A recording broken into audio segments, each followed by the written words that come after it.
자, 옆 사람한테 이렇게 말씀드리도록 하겠습니다. 입이 없으십니까? 글죠. 다시 한번 하겠습니다. 마지막 끝부분만. 시작. 예. 자, 다 같이 한번 했습니다. 아멘. 자, 박수 치면서 같이 하겠습니다. 아멘.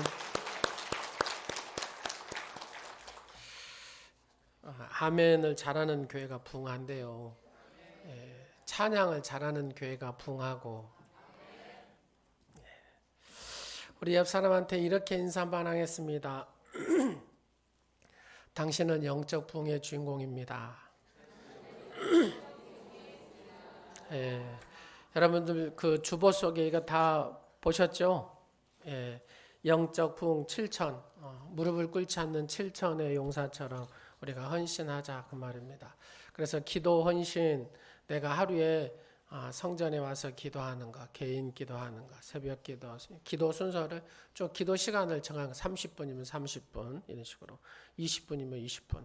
그 다음에 전도 헌신하는 것도 태신자 적고, 그 다음에 말씀 통독, 필사. 근데 눈이 아파가지고 필사하기도 힘들고, 그 다음에 통독하기도 힘들어요.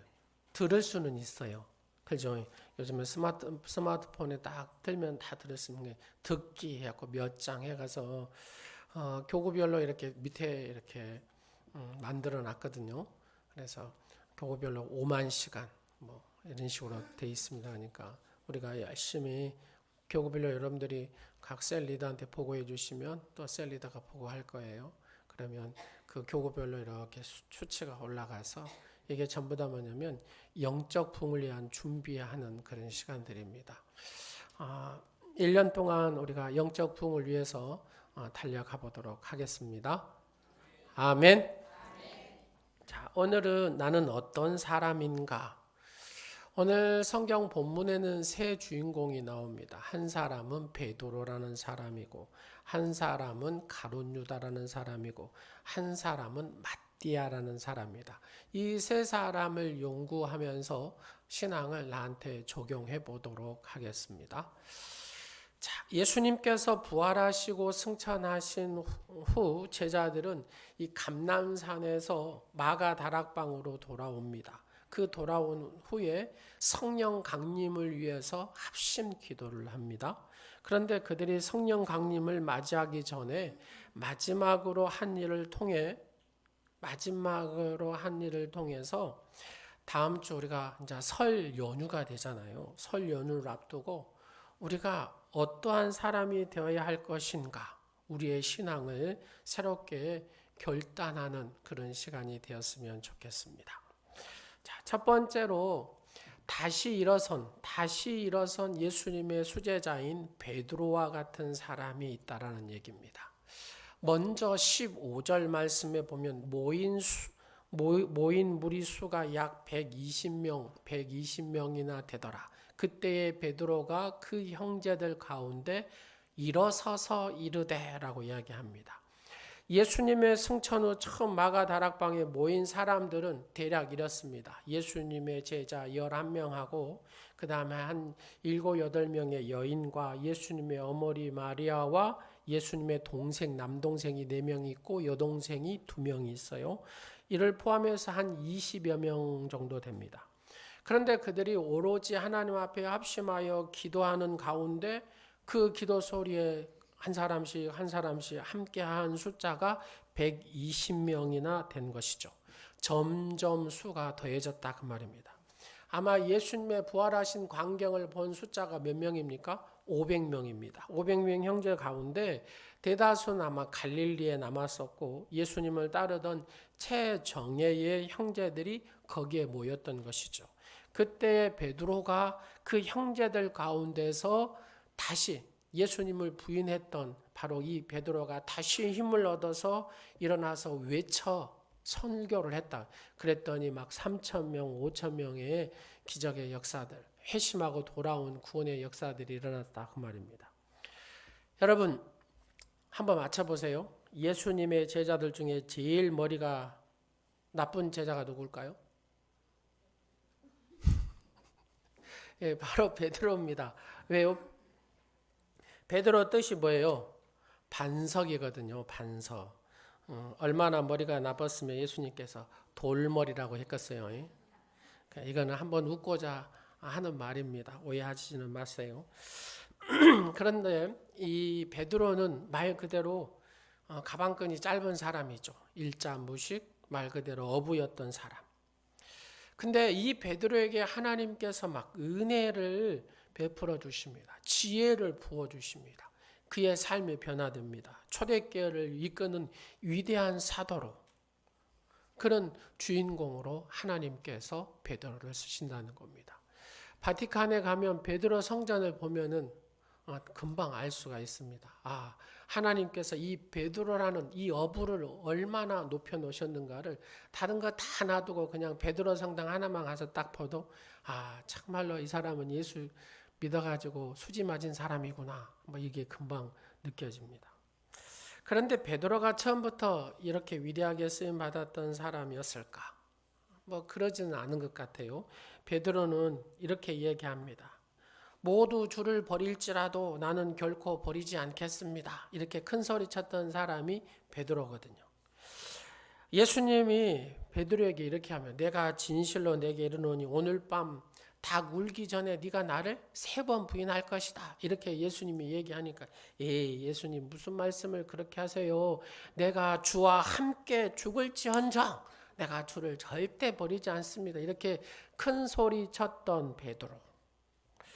그러나 막상 예수님께서 잡히시던 날 밤에 바로 그 날 밤에 정말로 베드로는 대제사장의 그 집들에 있는 요종의 그 말 한마디에 예수님을 3번 부인합니다.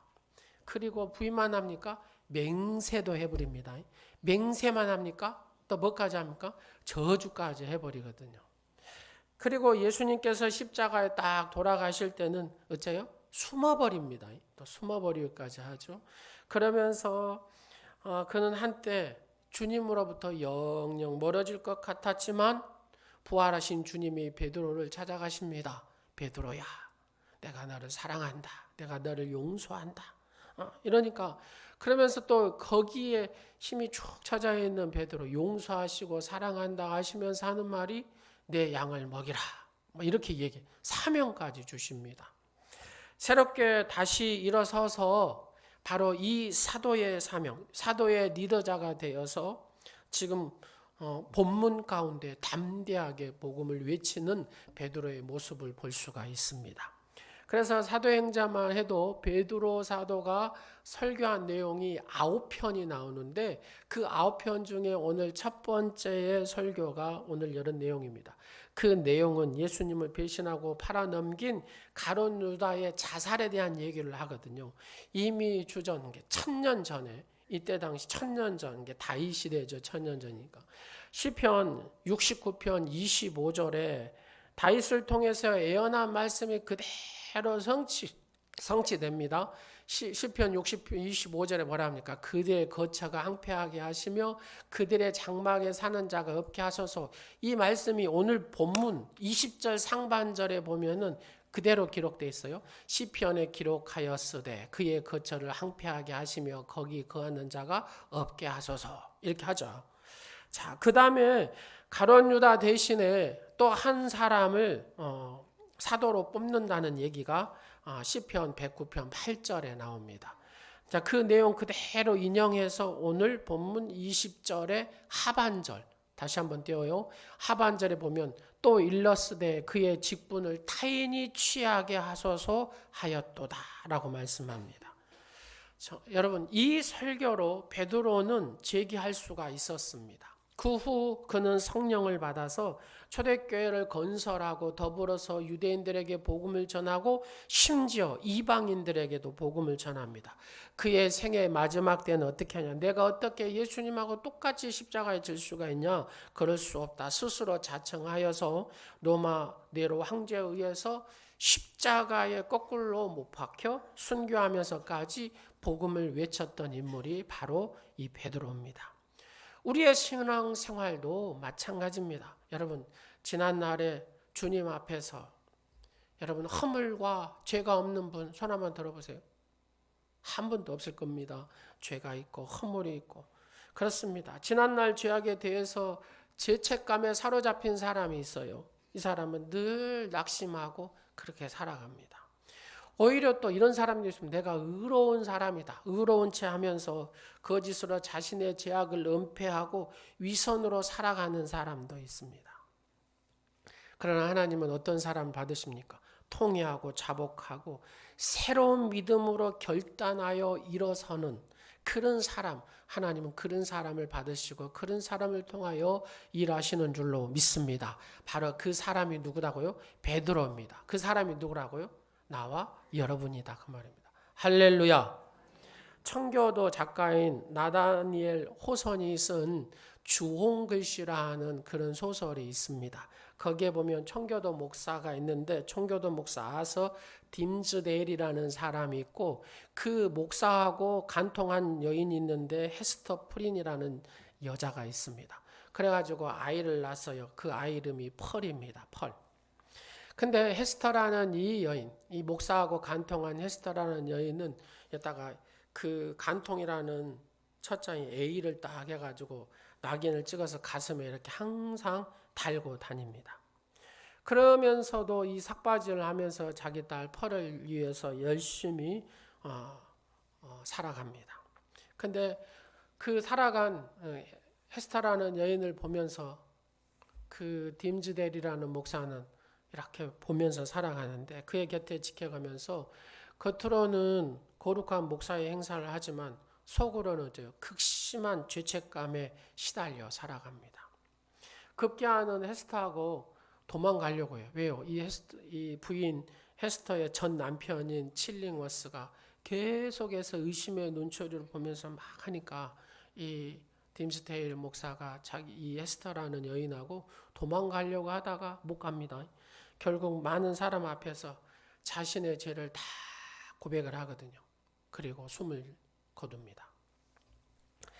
처음부터 자신의 죄를 고백한 헤스터, 그러면서도 그 죄의 값을 치르기 위해서 가난한 이웃을 섬기고 선행을 베풀었던 헤스터의 모습이나 늘 죄책감에 시달려 살다가 뒤늦게 자신의 죄를 고백했던 그잖아요. 마지막에 신사참배한 목사님, 한경직 목사님이 내가 죄를 졌습니다. 자기가 말 안 하고 가버리면 어째요? 그냥 끝나버릴 수도 있거든요. 근데 마지막 그 후배 목사님들 다 앞에서 내가 죄를 졌습니다. 신사참배를 했습니다. 그 마음이 얼마나 평생 목회하면서도 그 목사님 마음을 짓눌렀겠어요. 말 안 하고 갈 수도 있는데 다 고백하고 마지막 용기를 내서 그리고 다 고백하고 여러분 예수님을 잘 믿으십시오. 목사님들한테 이렇게 권면하고 세상을 떠나셨다고 합니다. 바로 이 딤즈테일도 자기의 죄를 고백하고 참으로 진실하고 용기 있는 고백을 했다라는 겁니다. 하나님은 어떤 사람을 용서하시고 사랑하시고 하나님께서 그를 통하여 또 일하십니까? 회개하는 사람. 그래서 회개를 잘하는 성경의 인물이 누구죠? 다윗입니다. 그것이 뭐예요? 다윗의 차맷이라고 하죠. 여러분 우리도 이처럼 지나간 과거의 죄악을 회개할 때 그 남은 때라는 게 있습니다. 회개하면 남은 때를 어떻게 살아갈 것인가 그러잖아요. 여러분 회개하고 주님 앞에 돌아왔어요. 그 다음에 예수 믿고 지금 살아간다 하면 그러면 여러분에게 남은 때가 얼마나 남았습니까? 모르죠. 내일 가실 분도 있을 것이고 일주일 후에 가실 분도 있을 것이고 한 달 후에 가실 분도 있을 것이고 10년 후에 가실 분도 있을 것이고 20년 후에 30년 후에 가실 분도 있을 거랑 나의 죽음은 모르나. 그러나 지금 이 시간 이후부터 나의 남은 때다 그러면 이 남은 때 내가 어떻게 살 것인가 결단하는 삶이 얼마나 소중한지 모른다 그 말입니다. 그래서 베드로전서 4장 2절과 3절 말씀에 보면은 이렇게 그 후로는 회개 후로는 다시 사람의 종용을 따르지 않고 하나님의 뜻을 따라 육체의 남은 때를 살게 하려. 우리의 육체의 남은 때, 지금 남은 때를 어떻게 살아야 되느냐? 3절 너희가 음란과 정욕과 술취함과 방탕과 향락과 무법한 우상 숭배를 하여 이방인의 뜻을 따라 행하는 것은 지나간 때로 족하도다. 예수 믿기 전에 그렇게 살았던 때는 족하다 그 말입니다. 예수 믿는 이후로는 우리가 어떻게 해요? 하나님의 뜻을 따라서 하나님의 사명을 가지고 하나님이 기뻐하시는 거룩한 일을 하며 살아야 될 줄로 믿습니다. 이제라도 우리가 지난날의 죄악을 회개하고 영적으로 일어서서 하나님을 따라서 변화된 모습으로 육체의 남은 때를 살아갈 때에 많은 사람들이 우리의 변화된 모습을 보고 그렇게 따라와서 예수 그리스도를 영접하게 될 줄로 믿습니다. 저 사람이 저렇게 놀랍게 예수 믿고 변화되었구나. 정말 하나님이 살아계시는구나. 저 사람이 변화되었다면 나도 희망이 있겠구나. 나도 저 사람처럼 새로운 사람이 될 수 있겠다라는 도전받고 감동을 주며 또 그 사람도 신앙을 결단하고 변화된 삶을 살 수 있도록 우리가 그렇게 살아야 된다는 것입니다. 할렐루야. 이것이 바로 베드로와 같이 다시 일어서서 신앙의 삶을 통한 복음을 증거하고 전도의 열매를 풍성하게 열매를 맺는 바로 그런 삶을 산 사람이 베드로다 그 말입니다. 그러므로 우리가 다음 주간은 이제 설 연휴입니다. 사랑하는 부모, 형제, 자매 다 만날 겁니다. 거기에는 예수 믿는 사람도 있겠지만 예수 안 믿는 사람이 또 많이 있을 것입니다. 우리의 놀랍게 변화된 모습을 보고 예수 믿는 사람이 형님처럼 그렇게 예수 믿군요. 제수 씨처럼 그렇게 예수 믿군요. 이런 식으로 있잖아요. 변화된 삶의 모습을 통해서 우리가 설 연휴에 가서 점 먹고 그냥 이렇게 하지 말고 정말로 나의 삶을 통해서 내 아버님, 내 어머님, 며느라 예수 믿는 네 모습이 보니까 이런 모습이었구나. 나도 예수 믿어야 되겠다. 이런 삶의 모습을 통해서 전도의 풍성한 열매를 맺는 이번 설 연휴가 되었으면 좋겠습니다. 두 번째로 배신자 가룟 유다 같은 사람도 분명히 있다 그 말입니다. 계속해서 본문 18절 말씀은 이 사람이 불의의 삭스로 밭을 사고 후에 몸이 곤두박질하여 배가 터져 창자가 다 흘러나왔다. 이게 무슨 말이냐면요. 이제 후회를 했어요. 예수님 팔고 난 다음에 가룟 유다가. 그래가지고 줄 이렇게 해가지고 나무에 묶었어요. 근데 이 줄이 끊어져가지고 밑에 바닥에 바위, 이스라엘 가니까는 바위가 많더라고요.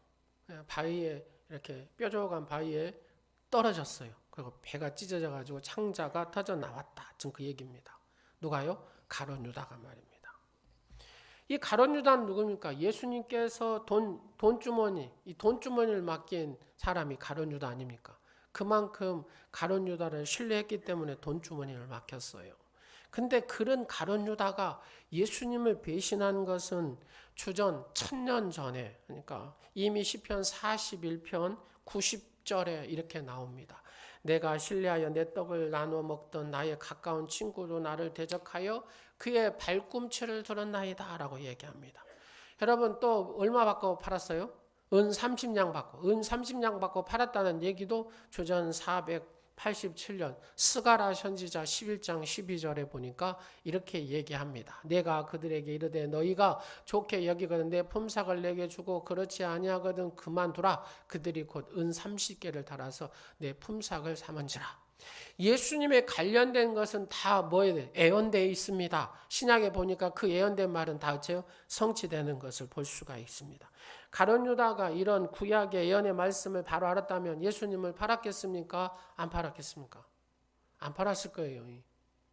근데 중요한 것은 그때만 한 게 아니라 예수님도 말씀하시거든요.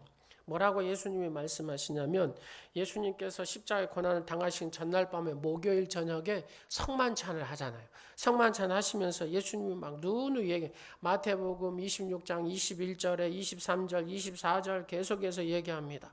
너희 중에 한 사람이 나를 판다. 여러분 12명의 제자를 다 앉혀놓고 성만찬하면서 너희 중에 한 사람이 나를 판다라고 이렇게 얘기합니다. 그러면 금방 알아먹어야 되잖아요. 또 예수님이 또 얘기해요.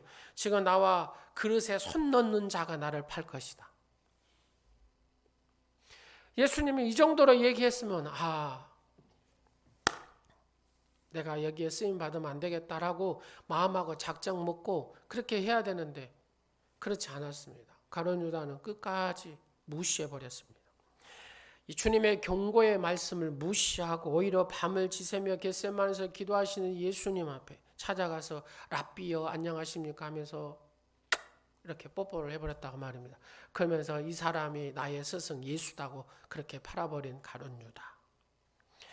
그의 입맞춤 바로 예수님이라는 것을 알려주면서 예수님 팔아 잡아가도록 했던 이 가룟 유다. 그리고 그가 온 인류 역사 가운데 가장 타락한 자로 전락해 버렸다 그 말입니다. 누가요? 가룟 유다가 말입니다. 여러분, 예수님이 믿고 창고를 이렇게 맡겼다면, 돈주머니를 맡긴 그런 가룟 유다가 주의 말씀을 안 듣는 거예요. 그렇게 예언된 말씀도 안 듣고 예수님이 직접 대놓고 얘기해도 안 들어요. 왜 그럽니까? 죄라는 놈이 여기에 딱 들어가 앉아 있으니까, 아무리 얘기해도 죄라는 놈이 들어가 앉아 있으니까 다 밀어내네. 다른 말로 표현하면 사탄이 귀를 막아버린, 사탄이 이 마음의 심령을 딱 굳어버리게 만들었다고 말입니다. 지금 그랜드 캐냐 가가지고 이렇게 사고로 25살 먹은 대학생이 지금 어떻게 해서 못 오고 있어요. 수술을 몇 번 하고 지금 하고 있는 상태인데. 근데 이제 두 친구가 미국 진짜로 여행을 갔답니다. 근데 그 여행을 갔는데 길 강 옆에 표지판 하나가 이렇게 붙어 있더랍니다. 물에 빠진 사람을 구해주는 사람은 5,000달란트를 줍니다. 두 친구가 이렇게 딱 봤어요. 그 내용을. 그래가지고 이 5,000달러를 저거 탈라면 우리가 머리를 한번 쓰자. 어떤 머리를 썼겠어요? 내가 물에 빠질 테니까 나를 구해주라. 약 5,000달러를 받자. 그래가지고 한 친구가 물속에 들어가고 막 이렇게 어우적거리면 살려줘 이렇게 하니까, 그럼 이제 누가 살려줘야 돼요? 친구가 이제 딱 해갖고 살려줘야 되는데 멀뚱 이렇게 있더랍니다. 안 살려주고.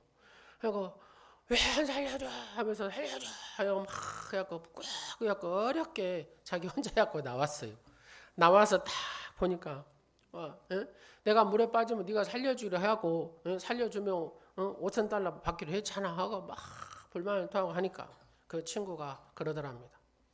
친구여, 그 밑에 표지판을 읽어봐. 시신을 건져내는 자는 $10,000를 줌. 그랬다는 겁니다. 여러분, 가장 믿었던 사람에게 가장 큰 배신의 아픔을 겪었던 예수님, 그 주님의 심정이 어떻겠습니까? 그래서 가룟 유다는 예수님을 판 돈으로 그 밭을 샀어요. 그 밭을 산 후에 양심의 가책이 생겼어요. 그래서 흰농 골짜기 절벽에 올라가 가지고 나무에 목을 딱 매단 겁니다. 그리고 그렇게 딱 죽으면 되면 얼마나 좋겠어요. 근데 줄이 끊어져 가지고 바위에 떨어지면서 곤두박질 치면서 배가 찢어져서 창자가 흘러나왔다라고 성경에 기록하고 있잖아요. 그래서 그 밭을 용어로 아겔다마라, 피밭이라. 그러면 이 피밭이라 부르는 이유는 뭐냐면 물질의 욕심에 취해서 죄 없인 자기 스승 예수님을 팔아버린 바로 그 피 흘림이 있는 그 돈. 그 피의 보응으로 그가 받은 돈으로 밭을 사가지고 가룟 유다도 어째요? 자신이 거기서 어째요? 죽잖아요. 죽어. 그래서 피를 흘립니다. 그래서 그 밭이야말로 피밭이라 아겔다마 그렇게 얘기한 겁니다. 여러분, 주님께서 우리에게 이렇게 회개하고 돌아올 기회를 한 번 주세요? 10번 주세요? 아니면 얼마나 주세요? 계속해서 사랑하는 아들아, 사랑하는 딸아, 네가 회개하고 돌아와라. 빨리 회개하고 돌아와라. 그렇게 살면 안 된다. 그렇게 살면 안 된다. 너 내 사명을 위해서 산다고 했잖니? 나를 위해서 산다고 했냐니? 하나님의 나라를 위해서 네가 그렇게 살겠다고, 나를 사랑한다고 그렇게 고백했잖니? 그러면서 주님이 계속 이 작은 거 하나에 넘어지니, 이 작은 거 하나에 네가 힘을 못 쓰니 안타까워하신다 그 말입니다. 물질 욕심 때문에 사랑을 외면하고 그 제약된 세상에서 헤어나오지 못한다면 우리는 가룟 유다와 같은 죄를, 그렇죠, 가룟 유다와 같은 죄값을 칠 수밖에 없다 그 말입니다. 인도의 선교사 맥스웰이라는 선교사님이 있습니다. 이 선교사님은 어떤 선교사님이냐면 그 선교사님이 가는 곳에는 복음의 역사가 막 일어나는 겁니다. 근데 여러분, 인도는 100개의 언어가 있다고 그래요. 마을마다 다 언어가 다르대요. 그래가지고 여기 가서 그러면 거기 언어를 배워서 또 예수님을 전하고, 여기 가면 여기 언어를 배워. 근데 이제 한 마을에 가가지고 또 언어를 배워야 되잖아요. 그래서 그 언어를 잘하는 그 동네 사람한테 가가지고 내가 돈을 얼마든지 줄 테니까 당신 내 언어를 좀 가르쳐 달라고. 그런데 이 사람이 이렇게 하더랍니다. 못 가르쳐 주겠다는 거예요. 이게 왜 못 가르쳐 주냐고 막 이랬더니 그 사람이 하는 말 이렇게 합니다. 당신과 함께 있은 후에 그리스도인이 되지 않는 사람 내가 한 사람도 못 봤습니다. 나도 기독교인이 될까봐 두려워서 당신에게 말을 가르쳐 줄 수가 없습니다. 이렇게 했다는 겁니다. 얼마나 멋있는 그리스도인입니까? 그죠? 자, 옆 사람 한번 보시면서 당신과 함께 있은 후에 옆 사람한테 해보시라고요. 옆 사람한테. 당신과 함께 있은 후에 그리스도인이 되지 않은 사람은 한 사람도 못 봤습니다. 그 말을 들으시는 오늘의 여러분 되시기를 간절히 축원합니다. 그런데 우리가 신앙생활을 한 지가 얼마나 오래되었는데도 아직도 우리를 따라 교회에 나오는 가족이 없고 남편이 없고 친척이 없다면, 하나가 없다면 어떻게 되겠습니까? 더군다나 저 사람이 교인이 맞아? 저 사람이 다니는 교회 나는 안 다녀. 저 사람 믿는 예수 나는 절대 안 믿어. 이렇게 한다면 여러분 그 영혼의 핏값을 누가 치러야겠습니까? 그런데 우리가 부모 형제 간에 자식들 간에 의의를 상하는 모습을 봅니다. 그죠? 부모하고도 의의를 상하고 형제들 간에 막 의의를 상해. 근데 가만히 보니까 의의 상하는 핵심 키워드가 뭐예요? 돈이에요. 돈을 받았니 안 받았니, 돈을 갚아라 안 갚아라. 여러분 돌고 도는 것이 돈이라고 해서 돈이라고 한답니다. 예? 있다가도 없고 없다가도 다시 생기는 것이 돈이고요. 어차피 빈손 왔다 빈손으로 돌아가는 것이 우리네 인생 아닙니까? 왜 돈 때문에 돌아버리느냐? 예? 그 이유는 간단합니다.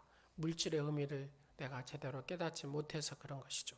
그 물질에 얽매이고 욕심을 내다 보니까 인생의 불행과 비극이 끝내 그를 잡아버리더라는 겁니다. 뭐 때문에요? 물질 때문에. 그래서 성경 디모데전서 6장 9절 10절 말씀에 보면 뭐라고 합니까? 이렇게 얘기합니다.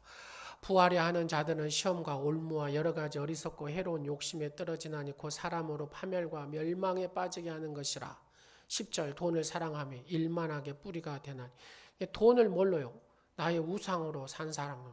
이것을 탐내는 자들은 미혹을 받아 믿음에서 떠나 많은 근심으로 자기를 근심에서 찔러서 그렇게 산다 그 말입니다. 그러므로 하나님께서 빈손으로 온 우리의 인생에 하나님께서 물질을 주신 이유가 뭡니까? 선한 일을 하라고 우리에게 물질을 주셨습니다. 선한 청지기로서 주님 주신 물질을 의미 있고 보람되게 사용하라고 우리에게 물질을 주신 줄로 믿습니다. 여러분, 돈은 내가 쓰는 돈만 내 돈입니다. 여러분 아십니까? 몰라요? 여러분 금고에 통장에 돈이 한 100억씩 들어있어요. 100억씩. 100억 들어있는데 오늘 주님이 이렇게 얘기하십니다. 그냥 놔두고 하늘나라로 올래? 오라고 합니다. 그러면 그 100억 누구 돈인데요? 예? 자기 돈 아니잖아요. 그럼 내 자식이 쓰죠. 그러면 자식도 하나님 내일 네 자식 부르란다 그런다. 그럼 그 돈 누구 돈이 됩니까? 여러분 돈은요 내가 쓰는 돈이 내 돈인 줄로 믿습니다. 하나님의 선한 일에 늘 쓰시기를 간절히 원합니다. 그러므로 우리가 이번 설 연휴 뵙게 될 때 부모나 형제 자매 모든 일 만들 때 먼저 그걸 놓고 기도하십시오.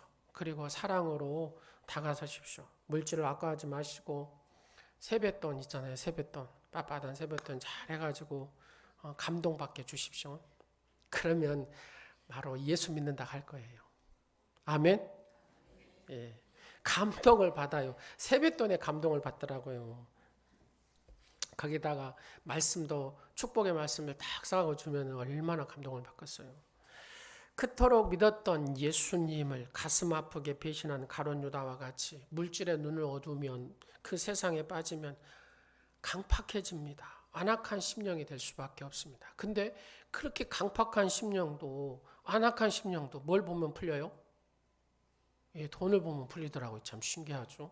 근데 진짜 사랑하는 마음으로 그렇게 여러분 세뱃돈을 줘보십시오. 그러면 놀라운 역사가 일어날 줄로 믿습니다. 세 번째로 보니까 새롭게 쓰임받은 마띠아라는 사람이 있어요. 마띠아. 자, 마지막으로 26절 보니까 제비를 뽑아 마띠아를 얻으니 그가 11사도의 수에 들어가니라. 12사도는 항상 성경에 의미하는 것들이 있습니다. 12제자, 12지파, 그 다음에 뭐라 그래요? 천국의 12보좌. 베드로의 말씀처럼 가룟 유다가 이제 죽어서 없어져 나서 한 명을 보충해야 된다 그 말입니다. 12이라는 숫자에 채워야 된다 그 말입니다. 그 결혼된 숫자에 한 명을 뽑는데 그 사람이 누구예요? 마띠아다 하는데. 근데 그 사도를 뽑는 자격이 있어요. 그 자격 간단히 얘기하면 21절과 22절에 나오는데 그 내용을 해석하면 이렇습니다. 예수님의 공생의 기간에 함께한 사람이어야 되고 또 한 사람은 예수님의 부활을 목격하고 증언한 사람. 증언할 수 있는 사람. 이 사람이 사도가 될 수 있다. 예수님과 공생에 함께했던 사람, 예수님의 부활을 보고 증언할 수 있는 사람. 이 사람. 그러면 딱 보면 한 70, 예수님이 파송한 70인 제자들 있잖아요. 한 번도 들어보지 못했습니까? 성경에 보면 70인 제자가 있어요. 그 70명 제자들을 파송해가지고 막 하늘에 귀신이 떨어지는 것을 봤습니다. 막 그런 내용 나온 거 나오잖아요. 70명 제자 중에 거기서 뽑아서 2사람을 사도로 청거했다 그 말입니다. 그 교회사 유세비우스라는 사람이 쓴 책에 보면 그런 내용들이 나오거든요. 2사람을 추천했는데 한 사람은 바사바라는 사람입니다. 이 바사바라는 사람은 유수도라는 별명을 갖고 또 히브리어는 요셉이라는 이름이 있습니다. 그러니까 바사바라는 이름이 유수도 또 요셉 이렇게 3가지 이름을 가지고 있어요. 근데 가만히 보니까 이 바사바라고 하는 이름은 히브리어도 아들 바르라는 이름을 씁니다. 바르. 그 다음에 안식이라는 사밧이라는 쓰거든요. 그러니까 바라하고 사밧이라는 이름을 이렇게 플러스 해놨어요. 합성어입니다. 그래서 바사바라는 뜻은 안식일의 아들입니다. 또 별명으로는 유수도라고 있습니다. 유수도라고 하는 이름은 정이라는 단어입니다. 정이. 그 다음에 요셉이라는 히브리어는 더함. 여러분 가만히 보니까 안식일의 아들, 정이, 더함. 이 사람이 예를 들어서 이 70인에서 좀 유명한 사람입니까? 안 유명한 사람입니까? 딱 보니까 유명하잖아요. 그러니까 교회 안에서 상당히 이름이 있는 덕망이 있는 사람. 이렇게 생각하시면 됩니다. 이 바사바라는 사람이 예를 들어서 우리 온누리교회 예를 든다면 온누리교회에서 그래도 우리가 신앙생활은 저 바사바처럼 해야 돼. 바사바처럼 해야 돼. 그럴 정도로 덕망 있는 사람이 바사바다 그 말입니다. 근데 가만히 보니까 2번째로 보니까 이 마띠아는 어떻게 나왔어요? 설명 있어요, 없어요? 설명이 없어요. 마띠아 이렇게 하고 끝내봅니다. 마띠아는 여호와의 선물이라는 뜻이 있습니다. 별로 알려지지 않는 무명의 사람. 그러니까 우리 교회 안에서 이렇게 했는데 예를 들어서 우리 교회 안에 이름을 딱 댔어요. 마띠아가 누구지? 우리 교회 식구였나? 뭐 그럴 정도로 그렇게 알려지지 않는 그런데 자기 나름대로 신앙생활을 예쁘게 잘하신 분. 하나님 보시기에 예쁘게 잘하신 분. 그 있잖아요. 그런 분. 이 사람이 마띠아입니다. 놀라운 일이 벌어졌습니다. 구약시대는 다 뭐예요? 제비뽑기를 하잖아요. 제비뽑기. 이때 제비뽑기는 어떻게 하냐면은 돌멩이 두 개를 여기다 넣습니다. 돌멩이 2개를. 갖다가 하나는 바사바, 그 다음에 하나는 마띠아. 이렇게 하고. 이렇게 굴리면 여러분 그 로또 복권에 보면 또르륵 하나 딱 나오잖아요. 번호. 예? 그런 식으로 이렇게 하고 딱 하면 하나가 탁 떨어져요. 그러면 누가 떨어졌어요? 이름이? 마띠아가 떨어졌다 그 말입니다. 무슨 얘기인지 아시겠죠? 당시 이 마띠아라는 사람, 이게 많은 사람 성도들이 이제 예를 들어 우리 교회를 한번 표현합시다. 여러분들이 이렇게 누가 뽑혀야 되는데요? 바사바 요셉이 뽑혀야 되는데 요셉이 안 뽑히고 누가 뽑았어요? 마띠아가 나왔어요. 마띠아가. 사람들이 기대했던 요셉보다는 마띠아가 하나님 마음에 합한 자였다 그 말입니다. 그런데 더 놀라운 것은 이 요셉 자신이나 바로 요셉의 지지했던 사람들이 이 제비뽑기 결과에 대해서 불만을 표시하거나 문제를 제기한 일이 기록되지 않았어요. 이들은 어째요? 불만을 토하지 않았다 그 말입니다. 문제를 제기하지 않았다 그 말. 전혀. 초대교회는 성도들은 하나님의 결과의 뜻에 따라서 전적으로 복종했다는 겁니다. 잠언 16장 33절에 이런 말씀이 있어요. 시작. 제비는 사람이 뽑으나 모든 일은 작정하기는 누가 한다고요? 여호와께 있느니라. 하나님이 하신다. 사람이 뽑기는 뽑아요. 근데 어쩐다고요? 하나님이 하신다 그 말입니다. 여러분 그 눈이 심한 사시눈 아시죠? 이 사시눈을 가진 분이 이제 눈이 지금 이쪽을 본가 이쪽을 본가 어디 본지 잘 몰라요. 사시눈이 그러잖아요. 근데 이제 취직을 하려고 막 했는데 취직이 잘 안 되는 거예요. 근데 안 되겠다 싶어서 큰 공장에 경비를 뽑는다고 안내를 받았어요. 그래서 이분이 큰 공장 경비로 지원을 했습니다. 그러니까 이제 그 면접관이 이렇게 볼 거 아니에요. 이 사람이 여기를 본지 저기를 본지 잘 모르잖아요. 사시다 보니까. 그래서 면접관이 이렇게 어떻게 그런 눈으로 경비할 수가 있겠냐고 이렇게 물어보니까 이 사람이 대답을 이렇게 합니다. 제 눈이 사시이기 때문에 사람들은 제가 어디를 쳐다본지 잘 모릅니다. 그러니까 도둑들도 저를 무서워할 것입니다. 이렇게 대답을 했대요. 그래서 뽑혔어요. 여러분 도둑이 올까요 안 올까요? 예, 도둑이 안 오는 거예요. 이 사람이 어디를 본 줄은 몰라.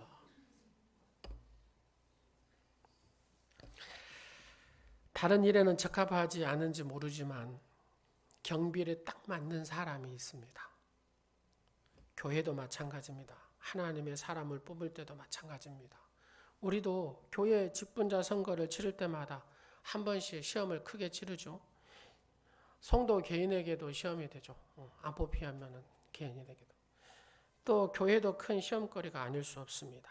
그때 우리가 피택이 안 됐을 때에도 주위 사람들에게 불만을 표기하기보다는 내 신앙의 문제가 무엇인가를 돌이키고 회개할 것을 회개하고 결단할 것을 결단하고 새로운 변화의 삶을 살아야 합니다.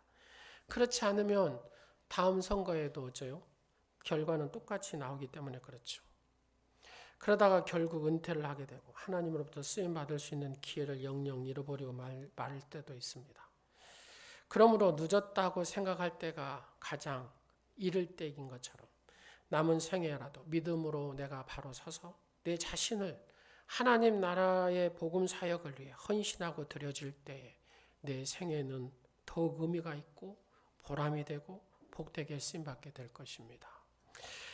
데이그룹의 최의성 장로님에 대한 얘기를 제가 예전에 한번 드렸습니다. 주와 함께 하라는 책이 나왔어요. 그 전의 책은 죽게 하듯 하라. 죽게 하다의 책에는 그 장로님이 이렇게 쭉 기도했던 내용들이죠. 하나님, 내가 이 대한민국에서 큰 회사를 갖도록 하나님 축복해 주시라고. 두 번째는 박사학위를 받아서 교수가 되게 해달라고 기도했다 하고, 세 번째는 100개의 교회와 학교를 세워서 그렇게 일을 감당할 수 있도록 해달라고 기도했더니 하나님께서 이걸 다 할 수 있도록 축복을 해주셨다고 말씀을 드렸습니다. 이제는 후손들과 하나님 1000개의 교회를 세우는 새로운 꿈을 가지고 그 아들, 그 다음에 손주, 그 후손들하고 같이 지금 이 일을 한다는 거죠. 근데 그 후편에 주와 함께 하라는 책에 이런 말을 합니다. 자기가 충남 태안의 산골 마을에 태어 가난한 집안의 6남매 장남으로 태어나서 그 인생에 너무나 큰 고통과 시련을 많았지만 그가 항상 힘을 낼 수 있었던 것이 바로 이 말씀이었다고 합니다. 시편 73편 23절 시작. 내가 항상 주와 함께하니 주께서 내 오른손을 붙드셨나이다. 네, 늘 이 말씀 붙들고 기도하고 또 이 장로를 위해서 기도해 주는 분들이 많았답니다. 그래서 모든 고통과 시련을 이겨냈답니다. 그런데 이 책에서 가장 감동적인 신앙의 명언이 남겨 있습니다. 여러분이 이 장로님 복을 우리 성도들이 받았으면 좋겠다는 생각이 들어서 이 말씀을 드립니다. 여러분 볼펜을 들고 주보에다 쓰십시오. 이 책의 가장 감동적인 신앙의 명언, 여러분들도 그랬으면 좋겠습니다. 무엇이 순교인가? 그렇게 쓰십시오. 무엇이 순교인가? 나를 버리는 것이다. 두 번째, 세속의 욕심과 욕망을 포기하는 것이다. 세 번째, 삶의 초점을 그리스도께 맞추는 것이다. 이것이 순교라는 겁니다. 이분이 생각한 순교는 나를 버리는 것이고 세속의 욕심과 욕망을 포기하는 것이고 삶의 초점을 그리스도께 맞추는 것이라는 겁니다. 이렇게 살면 하나님께서 여러분과 함께하고 여러분의 가정과 함께하고 여러분의 자녀와 함께하여 하나님께서 존귀하게 축복하여서 여러분 쓰실 줄로 믿습니다. 자, 그렇다면 선교는 무엇인가? 두 번째 쓰십시오. 선교는 무엇인가? 선교는 첫 번째, 그들과 함께 사는 것이다. 선교는 그들과 함께 사는 것이다. 두 번째, 그들의 영혼을 사랑하는 것이다. 그들의 영혼을 사랑하는 것이다. 세 번째, 내 모든 것을 아낌없이 주는 것이다. 내 모든 것을 아낌없이 주는 것이다. 얼마나 감동적인 표현입니까? 바로 이러한 헌신의 믿음이 있었기에 하나님께서 이 최 장로님을 생애 크게 쓰시고 이 장로를 통해서 영광을 받으신 줄로 믿습니다. 여러분도 그와 같은 영광의 축복자가 되시기를 간절히 축원합니다. 목회를 하다 보면 그런 성도가 가끔 있어요. 정말 교회가 어려울 때 하나님 편에 서서 충성하다가 희생되신 분들이 있거든요. 그럴 때마다 목사는 그렇죠. 너무 가슴이 아프고 한편으로는 죄송하고 그래서 더욱 기도하지 않을 수 없게 되죠. 그런데 놀라운 것은 이렇게 하나님 앞에 헌신한 사람은 반드시 하나님이 쓰시고 축복하시더라고요. 그 가정을, 그 자녀들을 하나님이 축복하시더라고요. 사랑하는 여러분, 그렇습니다. 문제는 내가 얼마나 먼저 직분을 받았느냐가 중요한 게 아니다 그 말입니다. 설령 장로, 안수집사, 권사가 안 됐더라 할지라도 우리가 하나님의 뜻 가운데 굳게 서서 맡겨준 사명 충성을 다한다면 하나님은 그를 축복의 주인공으로 사용하신 줄로 믿습니다. 그래서 직분은 명예나 감투가 아니라는 겁니다. 예수님처럼 낮아지면서 이것이 내 십자가다. 자기의 희생이다. 이게 죽음이고 삶의 모범이라고 이렇게 생각하며 그 감동의 삶을 살아갈 수 있는 것이죠. 그래야 할 때 하나님께서 머지않아 우리에게 중한 십자가의 섬김의 직분을 허락하시면서 마태복음 19장 30절의 말씀은 그러나 먼저 된 자로 나중되고 나중된 자로 먼저 될 자가 많으니라. 저쪽에 교회에 제가 있을 때 그 68세 장로님이 되신 분이 계세요. 그러니까 이제 다들 그렇게 그 나이에 장로님 돼가지고 뭐 1, 2년 하다가 끝나버리는 뭐 이렇게 하겠잖아요. 근데 지금도 그 장로님에 대한 얘기를 한답니다. 왜요? 짧게 정말로 멋있게 장로님 사역을 잘 하신 거죠. 근데 그분이 의리가 있더라고요. 저 혼자 부목사여서도 보면은 이렇게 꼭 감을 농사지면 감을 저를 주셨거든요. 근데 제가 여기 와갖고 한 2년 동안은 받아 먹었네요. 그 감을. 이렇게 해가지고 정성스럽게 꼭 보내시고 하더라고요. 근데 이분이 이제 제가 교구할 때 그분이 오셨어요. 집사님으로. 그래가지고 장로님 되시고 막 했는데 너무 신실하게 아주 잘하시고 동생분이 목사님이시고 하기도 한데 하나님은 그렇게 쓰시더라는 겁니다. 짧은 쉬무 기간이라 할지라도 평생 직분을 가지신 분들보다도 새롭게 쓰임받은 마띠아처럼 그러잖아요. 마띠아 사도처럼 더욱 의미 있고 복되고 하나님 앞에 신실하게 쓰임받는 그런 일꾼. 우리 오늘의 성도들이 그런 수준 있는 품위 있는 직분자가 되시기를 간절히 축원합니다. 그런 일꾼들이 되시기를 간절히 축원합니다. 그렇습니다. 그래서 제가 이제 직분자 한 분 한 분에게 명찰을 다 달아드렸습니다. 장로님 색깔, 목회자들은 흰색, 장로님들은 녹색, 그 다음에 안수 집사님들은 빨간색, 그 다음에 권사님들은 보라색, 강단포 색깔로 이렇게 했어요. 예, 우리가 주님 생각하면서 그렇게 직분자부터 섬기는 2019년이 되자, 뭐 그런 의미에서 한 겁니다. 그러니까 여러분들 명찰을 이렇게 딱 목에 다는 직분자를 볼 때 서로 인사도 잘하시고 잘 섬기시고, 교회에 물어볼 일 있으면 명찰 붙이신 권사님, 안수집사님, 장로님한테 잘 물어보시고, 그리고 합력하여 선을 이루는 그런 교회가 됐으면 좋겠습니다.